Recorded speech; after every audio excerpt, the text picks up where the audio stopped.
ఓం శాంతి 2/12/1985 అవ్యక్త బాప్దాదా యొక్క మధుర మహావాక్యాలు. బంధనాల నుండి ముక్తులుగా అయ్యేందుకు యుక్తి ఆత్మిక శక్తి. బంధనాల నుండి విడుదల పొందాలి అంటే ఉపాయము ఆత్మిక శక్తి గురించి బాప్దాదా తెలియజేస్తారు. ఈరోజు బాప్దాదా తమ ఆత్మిక పిల్లల ఆత్మికత శక్తిని చూస్తూ ఉన్నారు. పిల్లల సంబంధం ఉన్న కారణంగా ఆత్మిక పిల్లలు ప్రతి ఒక్కరూ ఆత్మిక తండ్రి నుండి ఆత్మిక శక్తికి చెందిన సంపూర్ణ అధికారమును ప్రాప్తి అయితే చేసుకున్నారు. కానీ ప్రాప్తి స్వరూపులుగా ఎంతవరకు అయ్యారు అన్నదానిని చూస్తూ ఉండినారు. పిల్లలందరూ ప్రతిరోజు స్వయాన్ని ఆత్మిక పిల్లలు అని అనుకుంటూ తండ్రి ఇచ్చే ప్రియ స్మృతులకు రిటర్న్ ఆత్మిక తండ్రికి నోటితో లేక మనస్సుతో ప్రియ స్మృతుల రూపంలో లేక నమస్కార రూపంలో ఇస్తారు. నమస్కారం చేస్తాం కదా బాబాకు, అంటే మీరు రిటర్న్ ఇస్తూ ఉన్నారు కదా. ఇందులోని రహస్యం ఏమిటి అంటే ప్రతిరోజు ఆత్మిక తండ్రి ఆత్మిక పిల్లలు అని అంటూ ఆత్మిక శక్తి యొక్క వాస్తవిక స్వరూపపు స్మృతిని తెప్పిస్తూ ఉన్నారు. ఎందుకంటే ఈ బ్రాహ్మణ జీవిత విశేషతయే ఆత్మికత. ఈ ఆత్మికత శక్తి ద్వారా స్వయమును మరియు సర్వులను పరివర్తన చేస్తారు. ముఖ్యమైన ఫౌండేషన్ పునాదినే ఈ ఆత్మిక శక్తి. ఈ శక్తి ద్వారానే అనేక రకాలైన దైహిక బంధనాల నుండి ముక్తి లభిస్తుంది. ఇప్పటి వరకు కూడా అనేక సూక్ష్మ బంధనాలు ఏవైతే ఉన్నాయో వాటిని స్వయం కూడా అనుభవం చేస్తారు. ఆ బంధనం నుండి ముక్తి కావాలి అని కోరుకుంటూ ఉన్నారు అన్న దానిని బాప్దాదా చూస్తున్నారు. కానీ వారు ముక్తిని పొందే యుక్తిని ప్రాక్టికల్లోకి తీసుకురాలేకపోతారు. కారణం ఏమిటి? ఆత్మిక శక్తిని ప్రతి కర్మలో ఉపయోగించడం రాదు. నేను ఆత్మ అనుకుని చెయ్యరు. ఒకే సమయంలో సంకల్పము, మాట మరియు కర్మ మూడింటిని తోడుగా శక్తిశాలిగా తయారు చేసుకోవాల్సి వస్తుంది. కానీ ఎందులో లూజ్ అయిపోతుంది? ఒకవైపు సంకల్పాలను శక్తిశాలిగా తయారు చేసుకుంటారు, కానీ మాటలలో ఎంతో కొంత లూజ్ అవుతుంది. ఒక్కోసారి వాణిని శక్తిశాలిగా తయారు చేసుకుంటారు, కానీ కర్మలలో లూజ్ అవుతుంది. కానీ ఈ మూడింటిని ఒకే సమయంలో ఆత్మికంగా శక్తిశాలిగా తయారు చేసుకున్నట్లయితే ఇదే ముక్తిని పొందేందుకు యుక్తి. సృష్టి రచనలో ఏ విధంగా స్థాపన, పాలన మరియు వినాశనము అనే ఈ మూడు కార్యాలు తప్పనిసరినో అలాగే సర్వ బంధనాల నుండి ముక్తి కావడానికి, విడుదల పొందడానికి యుక్తి మనస, వాచ, కర్మణ. ఈ మూడింటిలో ఆత్మిక శక్తి జతలో ఉండడం తప్పనిసరి. ఒకసారి మనస్సును సంభాళించుకున్నట్టయితే వాచాలో నోటి ద్వారా లోపం వస్తుంది. మళ్ళీ ఇలా అయితే ఆలోచించలేదు, ఇలా ఎందుకైందో తెలియదు అని అంటారు. మూడు వైపులా పూర్తి అటెన్షన్ ఇవ్వాలి మనస్సు, వాక్కు, కర్మ పైన. ఎందుకని? ఈ మూడు సాధనాలు సంపన్న స్థితిని మరియు బాబాను ప్రత్యక్షం చేసేటటువంటివి. ముక్తిని పొందేందుకు మూడింటిలో ఆత్మికత అనుభవం ఉండాలి. ఎవరైతే మూడింటిలో యుక్తియుక్తులో వారే జీవన్ముక్తులు. కనుక బాప్దాదా సూక్ష్మ బంధనాలను చూస్తున్నారు. సూక్ష్మ బంధనాలలో కూడా విశేషంగా ఈ మూడింటికి కనెక్షన్ ఉంది. బంధనానికి గుర్తు, బంధనం కలవారు సదా పరవశమై ఉంటారు, దానికి వశమై ఉంటారు. బంధనం కలవారు స్వయమును ఆంతరిక సంతోషంలో లేదా సుఖంలో సదా అనుభవం చేయలేరు. ఎలాగైతే లౌకిక ప్రపంచంలోని అల్పకాలికమైన సాధనాలు అల్పకాలికమైన సంతోషము లేక సుఖపు అనుభూతిని కలిగిస్తాయి, కానీ ఆంతరికమైన లేక అవినాశి అనుభూతి ఉండదు. అలా సూక్ష్మ బంధనంలో బంధింపబడి ఉన్న ఆత్మ ఈ బ్రాహ్మణ జీవితంలో కూడా కొద్ది సమయం కొరకు సేవా సాధనాలు, సంఘటన శక్తి అనే సాధనము ఏదో ఒక ప్రాప్తి యొక్క సాధనము, శ్రేష్ట సాంగత్యం యొక్క సాధనము. ఈ సాధనాల ఆధారంతో నడుస్తారు. ఎప్పటి వరకు సాధనాలు ఉంటాయో అంతవరకు సంతోషపు లేక సుఖపు అనుభూతిని చేస్తారు. కానీ సాధనాలు లేకపోతే సంతోషం కూడా సమాప్తమైపోతుంది. సదా ఏకరసంగా ఒకే విధంగా ఉండరు. ఒక్కోసారి సంతోషంతో ఎలా నాట్యం చేస్తుంటారు అంటే వీరిలాగా ఇంకెవ్వరు ఉండరు అన్నట్లు ఆ సమయంలో అనిపిస్తుంది. కానీ ఆగిపోయారు అంటే ఆ సమయంలో చిన్న రాయిని కూడా, చిన్న పరిస్థితిని కూడా పర్వతంలాగా అనుభవం చేస్తారు. ఎందుకంటే ఒరిజినల్ శక్తి లేని కారణంగా, ఆత్మిక శక్తి లేని కారణంగా సాధనాల ఆధారంతో, డబ్బు, వస్తువులు, వైభవాల ఆధారంతో సంతోషంతో నాట్యం చేస్తారు. సాధనాలు లేకపోతే ఇంకెక్కడ నాట్యం చేస్తారు? కనుక ఆంతరిక ఆత్మిక శక్తి 3 రూపాలలో సదా తోడుగా ఉండడం అవసరం. ముఖ్యమైన బంధనం, మనస సంకల్పాలలో కంట్రోలింగ్ పవర్ ఉండదు. తాము చేసుకునే సంకల్పాలకు వశమైపోయిన కారణంగా పరవశాన్ని అనుభవం చేస్తారు. ఎవరైతే స్వయం యొక్క సంకల్పాల బంధనాలలో ఉంటారో వారు చాలా సమయం ఇందులో బిజీగా ఉంటారు.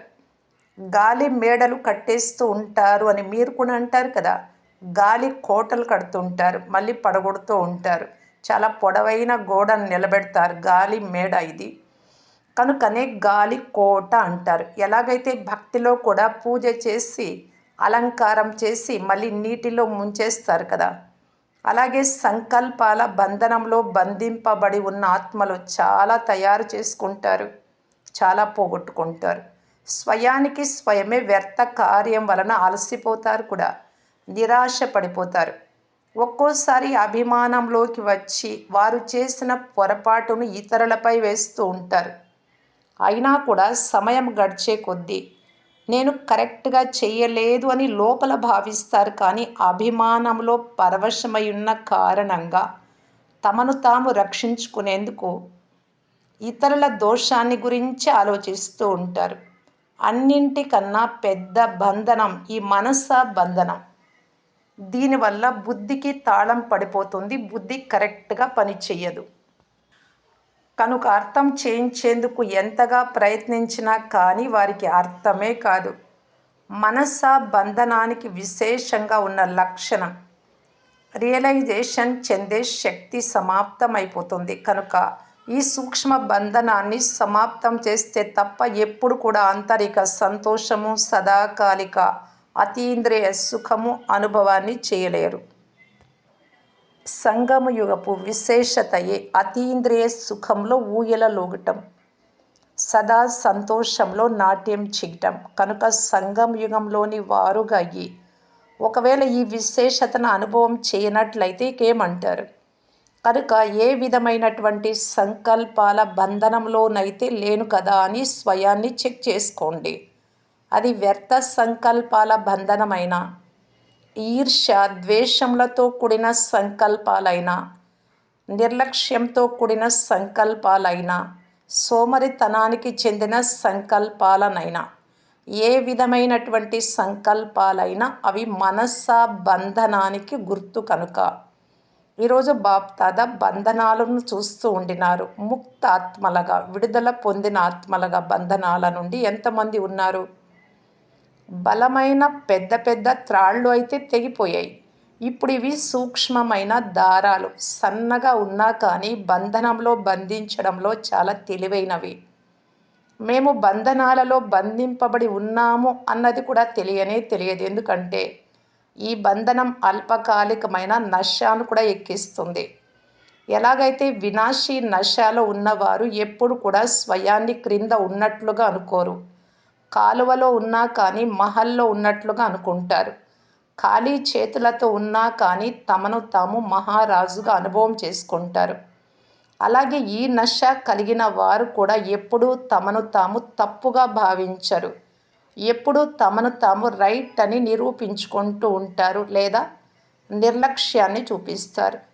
ఇది మామూలేలే, అందరిలో ఉంటాయిలే, ఇదైతే జరుగుతూనే ఉంటుంది, ఇలాగే నడుస్తూ ఉంటుంది అని అంటారు. కాబట్టి ఈరోజు కేవలం మనస బంధనం గురించి తెలిపాము. తర్వాత వాచ మరియు కర్మల గురించి కూడా బంధనాలను వినిపిస్తాం. అర్థమైందా? ఆత్మిక శక్తి ద్వారా ముక్తిని పొందుతూ వెళ్ళండి. సంగమ యుగంలో జీవన్ముక్తి యొక్క అనుభవమును చెయ్యటమే భవిష్య జీవన్ముక్త ప్రాలబ్ధాన్ని పొందడం. గోల్డెన్ జూబ్లీను అయితే జీవన్ముక్తులుగా అవ్వాలి కదా ఆ ఉత్సవం జరుపుకునేటప్పుడు. అంతేకాని కేవలం గోల్డెన్ జూబ్లీని జరుపుకోవడం కాదు, తయారవ్వడమే జరుపుకోవడం. బంగారులాగా కావాలి, నిర్వికారీలుగా. ప్రపంచంలోని వారు కేవలము జరుపుకుంటారు, ఇక్కడ తయారు చేస్తారు. ఇప్పుడు త్వరగా తయారైనట్లయితే అప్పుడు అందరూ మీ ముక్తి ద్వారా ముక్తులుగా అయిపోతారు. సైన్స్ వారు కూడా తాము చేసిన సాధనాల బంధనాలలో బంధింపబడ్డారు. నేతలను కూడా చూడండి, రక్షించుకోవాలనుకుంటారు కానీ ఎంతగా బంధింపబడి ఉన్నారు. ఆలోచించినా కానీ చెయ్యలేకపోయినట్లయితే బంధన ఉన్నట్లే కదా. ఆత్మలందరినీ భిన్న భిన్న బంధనాల నుండి ముక్తులుగా చేయించేవారు. స్వయం ముక్తులుగా అయ్యి అందరినీ ముక్తులుగా తయారు చేయండి. అందరూ ముక్తి కావాలి, ముక్తి కావాలి అని ఆర్తనాదాలు చేస్తున్నారు.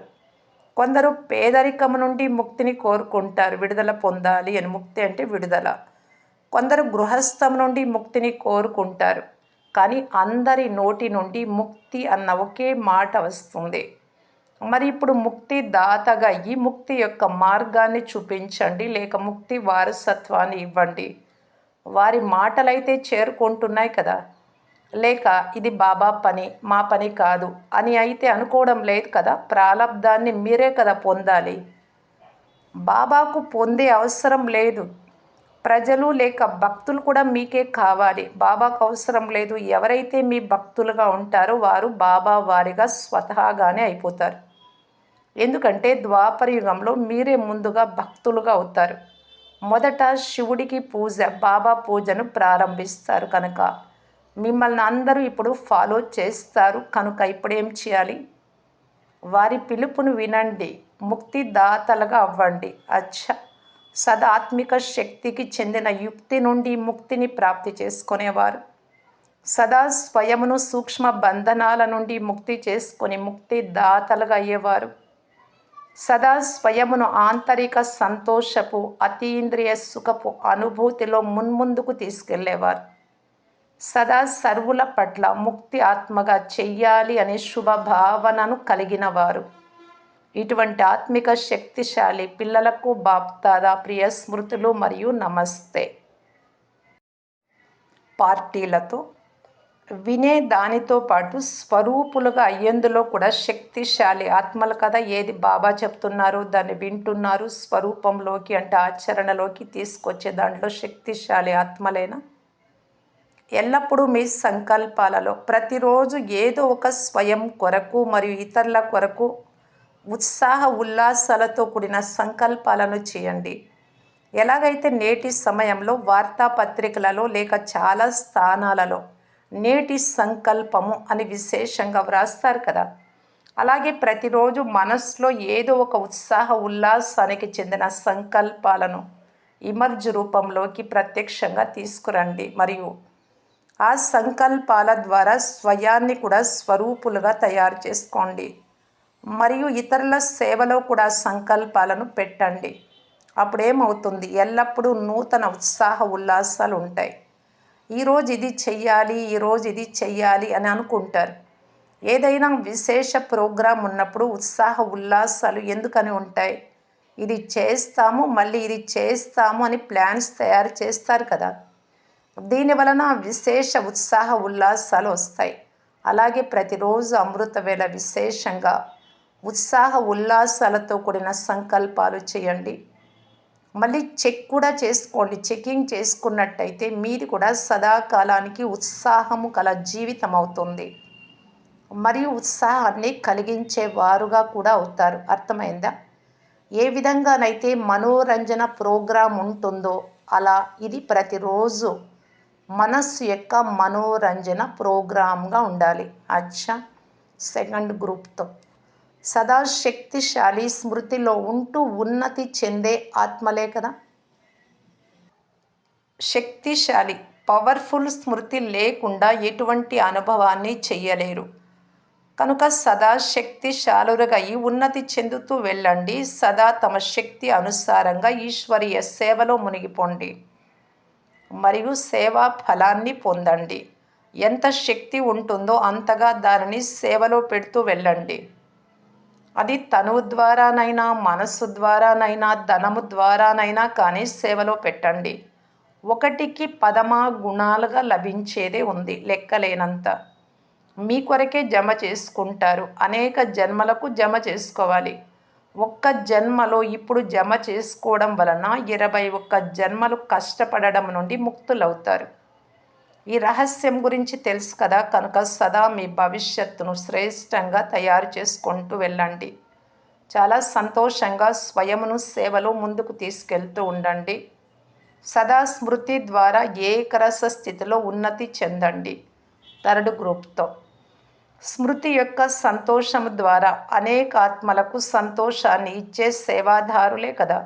సత్యమైన సేవాదారి అనగా సదా స్వయం కూడా లగన్లో మగన్మై ఉండాలి, లీనమై ఉండాలి మరియు ఇతరులను కూడా లగన్లో మగన్ అయి ఉండేటట్లు చేసేవారు. ప్రతి స్థానంలోని సేవ ఎవరిది వారిది ఉంటుంది. అయినా కూడా స్వయం లక్ష్యాన్ని ఉంచుకొని ఉన్నతిని పొందినట్లయితే ఇలా ఉన్నతి చెందడము అనేది అన్నింటికన్నా సంతోషకరమైన విషయం. వాస్తవానికి లౌకిక చదువు మొదలైనవన్నీ వినాశి అయినవి. అవినాశి ప్రాప్తికి సాధనం కేవలం ఈ చదువు, ఈ జ్ఞానమే.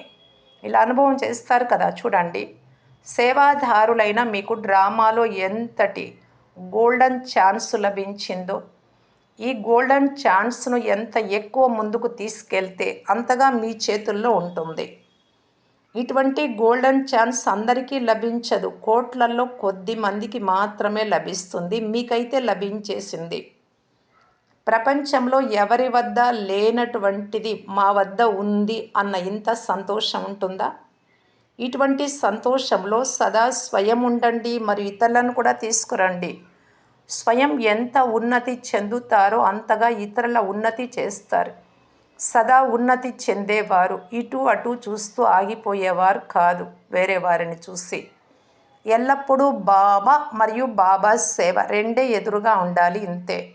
ఇక ఎప్పుడూ ఉన్నతిని పొందుతూనే ఉంటారు. సదా స్వయమును బాబా యొక్క అల్లారు ముద్దు బిడ్డను అని ఇలా భావించుకుంటూ ఉండండి. బాబాకు అల్లారు ముద్దు బిడ్డ అనుకొని ఉద్యోగం చేసే కుమారీలతో అందరి లక్ష్యం అయితే శ్రేష్టంగా ఉంది కదా. రెండు వైపులా ఉంటాము అని అయితే అనుకోవడం లేదు కదా. ఎందుకంటే ఏదైనా బంధన ఉన్నప్పుడు రెండు వైపులా నడవడం అనేది వేరే సంగతి. కానీ ఏ బంధనము లేని నిర్బంధన ఆత్మలు, కన్యలు మీరు రెండు వైపులా ఉండడము అనగా వ్రేలాడడం. ఎవరికైనా పరిస్థితులు అలా ఉన్నాయి అంటే బాప్దాదా కూడా అనుమతిస్తారు. ఎవరూ లేరు వారికి, ఇంట్లో వారికి సంపాదించడానికి వయసు అయినటువంటి తల్లి తండ్రి ఉన్నారు అంటే అప్పుడు కుమారీలను జాబ్ చేయమని బాబా పర్మిషన్ ఇస్తారు. కానీ మనస్సు బంధన ఉన్నట్లయితే మళ్ళీ అది వ్రేలాడడం అవుతుంది. ఒక కాలు ఇటు, ఒక కాలు అటు ఉన్నట్లయితే ఏమవుతుంది? ఒకవేళ ఒక నావలో ఒక కాలు, ఇంకొక నావలో ఇంకొక కాలు ఉంచినట్లయితే వారి పరిస్థితి ఎలా ఉంటుంది? ఇబ్బంది పడిపోతారు, ఎక్కడా కాకుండా అవుతారు కదా. కనుక రెండు కాళ్ళు ఒకే నావలో ఉండాలి. ఎల్లప్పుడూ తమ ధైర్యాన్ని ఉంచండి. ధైర్యంగా ఉన్నట్లయితే సహజంగానే దాటేస్తారు. నేను ఒంటరిని కాను, నాలో బాబా ఉన్నారు అని ఎల్లప్పుడూ గుర్తుంచుకున్నట్లయితే ఏ కార్యాన్ని చెయ్యాలనుకున్నా చేయగలరు. కుమారీలకు సంగమ యుగంలో విశేష పాత్ర ఉంది. అటువంటి విశేష పాత్రధారులుగా స్వయాన్ని తయారు చేసుకున్నారా, లేక ఇప్పటి వరకు సాధారణంగా ఉన్నారా? మీ విశేషత ఏంటి? సేవాధారిగా అవ్వడమే విశేషత. సేవాదారులుగా ఎవరైతే ఉంటారో వారు విశేషమైన వారు. సేవాదారులుగా లేనట్లయితే కుమారీలై కూడా సాధారణంగా ఉన్నట్టు. ఏ లక్ష్యాన్ని పెట్టుకున్నారు? సంగమ యుగంలోని ఈ అవకాశం లభిస్తుంది. ఒకవేళ ఇప్పుడు ఈ అవకాశాన్ని తీసుకోనట్లయితే మొత్తము కల్పంలో లభించదు, కల్పము లభించదు. సంగమ యుగానికే విశేష వరదానం ఉంది. లౌకిక చదువును చదువుకుంటూ కూడా లగన్ ఈ చదువుపై ఉన్నట్టయితే ఆ చదువు విఘ్న రూపంగా అవ్వదు. కనుక అందరూ తమ భాగ్యాన్ని తయారు చేసుకుంటూ ఉన్నతి చెందండి. మీ భాగ్యపు నశ ఎంతగా ఉంటుందో అంతగా సహజంగా మాయాజీతులుగా అవుతారు. ఇది ఆత్మిక నశ. సదా మీ భాగ్యానికి చెందిన పాటలను పాడుకుంటూ ఉన్నట్టయితే అలా పాడుతూ పాడుతూ మీ రాజ్యానికి, స్వర్గానికి చేరుకుంటారు. అచ్చా. ఓం శాంతి.